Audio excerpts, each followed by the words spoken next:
someone was chasing you with a big kitchen knife, I would imagine fear would be a valid response here. You'd be responding to what's happening. But most people are responding to what's not happening or reacting to what's not happening. It's producing anxiety. It creates a sense of the same thing of fear, but it's not fear because it's not a response to what's happening. There's no real apparent threat.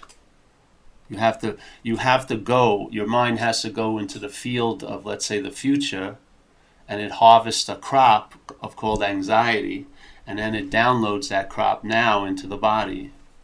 Yeah, so you react as if someone's chasing you with a kitchen knife, but there's no one chasing you with a kitchen knife. It's thoughts that you're attending to that are about you'll be destitute next Friday, or someone in this room doesn't like me, or my pants too short, or does my zipper down, or something or other. You're consumed with what's not happening. Can make your body experience it now because your body doesn't know anything but now. So whatever the head's reacting to, it thinks it's now. Because it doesn't, the body has no idea of time. There's no past or future in the body. It's just reacting to whatever the head thinks is going on. So if you think what's not happening is going on, and you think it's going to be scary, your body's going to be very, very strung out on fear or anxiety. Your nerves will probably be shot. Your mind will race quite a lot. It's like the mind finds a button that makes up like the physiological effects of fear and the mental effects of fear, but there's nothing to be worried about. So it just buzzes you at any time because it doesn't need any reality to the threat. It makes it up.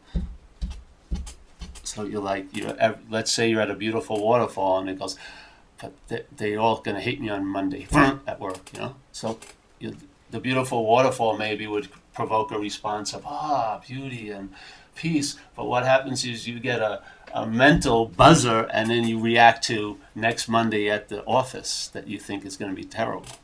Yeah. So the habit of that can get very strong where you're getting buzzed. Let's say maybe in a life you have 15 moments of real fear. Yeah, it's something really like I got run over by cars. It was that would be a good response. Fear, Hey, this giant Monte Carlo's running me down. I wanted to take flight or a fight. It would probably not be a good idea to choose to fight a Monte Carlo. So flight would have been the more appropriate move. But so maybe 15 times in your life, fear, you have that experience. But you have it 15, 20 times a day, anxiety. The mind's just buzzing your whole system out. I mean, literally, even if it's not even real evolution or anything, but let's say in the caveman time, they don't have as much provoked fear as we do now. And they had things to be afraid of, being eaten, saber-toothed tigers, giant, elephants chasing them. But people are sitting in a beautiful, air-conditioned, four-walled, gated community security, super showers and jacuzzi baths, and they're flipping out all day because of what? They're not reacting to the house and the beautiful condition they're in. They're reacting to what's not happening in their head. And the body doesn't know any different, so the body responds as if there's something really to be afraid of now. So all the chemicals get released and your mind gets racy, and after a while it's racing constantly. I know some people that very rarely are ever even attending to hear now. And you can talk about a mythical problem in Mars, and I've watched it. It only takes their mind a half a second to apply it to themselves. So you say, let's say this person in Australia had a deer in their backyard. Immediately my friend brings it, do I have a deer in my backyard? She's living in California. Faster than any rocket could get there, the thought of that, how it would pertain to her, becomes real. And anxiety gets provoked. Yeah? Just the idea of a deer running in someone else's yard immediately gets to, there's a deer in my yard. And anxiety. This is what the mind is like.